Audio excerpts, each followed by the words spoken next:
صل على محمد وآل محمد اللهم صل على ಅಸ್ಸಲಾಮು ಅಲೈಕುಂ ವರಹಮತುಲ್ಲಾಹಿ ವಬರಕಾತು. ಬಿಸ್ಮಿಲ್ಲಾ ವಲ್ಹಮ್ದುಲಿಲ್ಲಾ ವಸ್ಸಲಾತು ವಸ್ಸಲಾಮು ಅಲಾ ಅಶ್ರಫಿಲ್ ಮುರ್ಸಲೀನ್ ವ ಅಲಾ ಆಲಿಹಿ ವಸ್ವಹ್ಬಿಹಿ ಅಜ್ಮഈನ್ ಅಮ್ಮಾ ಬಾದ್. ಸುಳ್ಳು ಹೇಳುವ ಸ್ವಭಾವ ನಿಮಗಿದೆ, ಇದನ್ನು ಕೇಳಿದರೆ ಅದು ಇಲ್ಲದಂತೆಯಾಗುತ್ತದೆ. ಅಂದರೆ ಆ ಸ್ವಭಾವ ನಿಮ್ಮಲ್ಲಿ ಇಲ್ಲದಂತೆಯಾಗುತ್ತದೆ. ಕೇವಲ ಈ ಒಂದು ಹದೀಸ್ ತರಗತಿ ಕೇಳಿದರೆ ಸಾಕು. ಇಮಾಮ್ ಇಬ್ನು ಮಾಜಾ ರಲಿಯಲ್ಲಾಹು ಅನ್ಹು ರವರು ವರದಿ ಮಾಡಿದಂತಹ ಹದೀಸ್, ಅನಸ್ ಇಬ್ನ್ ಮಾಲಿಕ್ ರಲಿಯಲ್ಲಾಹು ಅನ್ಹು ರವರಿಂದ ನಿವೇದನೆ. ಕಾಲ ಮಹಾನರು ಹೇಳುತ್ತಾರೆ, ಕಾಲ ರಸೂಲುಲ್ಲಾಹಿ ಸ್ವಲ್ಲಲ್ಲಾಹು ಅಲೈಹಿ ವಸಲ್ಲಂ, ಪ್ರವಾದಿ ಸ್ವಲ್ಲಲ್ಲಾಹು ಅಲೈಹಿ ವಸಲ್ಲಮರು ಹೇಳಿದರು, ಮನ್ ತರಕಲ್ ಕಜಿಬ ವಹುವ ಬಾತಿಲುನ್.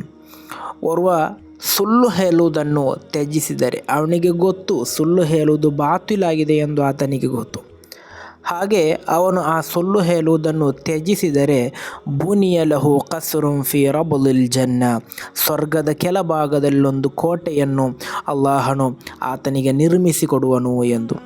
ಅದೇ ರೀತಿ ವಮನ್ ತರಕಲ್ ಮಿರಾ ವಹುವ ಮುಹಿಕುನ್, ತರ್ಕವನ್ನು ತ್ಯಜಿಸಿದರೆ, ತರ್ಕಿಸುವುದು, ಚರ್ಚೆ ಮಾಡುವುದು, ಅನಾವಶ್ಯವಾದಂತಹ ಚರ್ಚೆ, ಅಂದರೆ ತನ್ನ ಬಳಿ ಸತ್ಯ ಇದ್ದೂ ಕೂಡ ತರ್ಕಕ್ಕೆ ಇಳಿಯದೆ ಅದನ್ನು ತ್ಯಜಿಸುವಂತಹ ವ್ಯಕ್ತಿಗೆ ಬುನಿಯಲಹು ಫಿ ವಸತಿಹ, ಸ್ವರ್ಗದ ಮಧ್ಯಭಾಗದಲ್ಲೊಂದು ಕೋಟೆಯನ್ನು ಅಲ್ಲಾಹ್ ನಿರ್ಮಿಸಿಕೊಡುತ್ತಾನೆ. ಒಮನ್ ಹಸ್ಸನ ಹುಲುಕಹು, ಇನ್ನು ಒಳ್ಳೆಯ ಉತ್ತಮ ಸ್ವಭಾವದ ವ್ಯಕ್ತಿಯಾದರೆ, ಬುನಿಯಲಹು ಫಿ ಅಲಾಹ, ಸ್ವರ್ಗದ ಮೇಲ್ಭಾಗದಲ್ಲಿ ಅಲ್ಲಾಹನೊಂದು ಕೋಟೆಯನ್ನು ನಿರ್ಮಿಸಿಕೊಡುತ್ತಾನೆ ಎಂದು. ಇಲ್ಲಿ ನಮ್ಮ ವಿಷಯ ಸುಳ್ಳು ಹೇಳುವುದನ್ನು ನಾವು ತ್ಯಜಿಸಬೇಕು. ಹಾಗೆ ನಾವು ತ್ಯಜಿಸುವುದಾದರೆ ನಮಗೆ ಅಲ್ಲಾಹನು ಸ್ವರ್ಗದಲ್ಲೊಂದು ಕೋಟೆಯನ್ನು ನಿರ್ಮಿಸಿಕೊಡುತ್ತಾನೆ.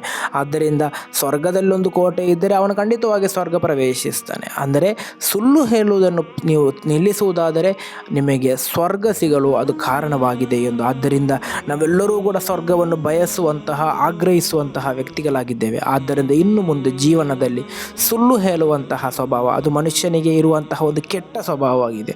ಆದ್ದರಿಂದ ಆ ಸ್ವಭಾವ ನಮ್ಮ ಜೀವನದಿಂದ ನಾವು ತ್ಯಜಿಸಿ, ಎಷ್ಟೇ ಕಹಿಯಾದರೂ ಕೂಡ ಸತ್ಯವನ್ನು ಹೇಳುವಂತಹ ವಿಶ್ವಾಸಿಗಳಾಗಬೇಕು. ನಾವು ಸುಳ್ಳು ಹೇಳುವುದನ್ನು ಜೀವನದಿಂದ ತ್ಯಜಿಸಬೇಕು.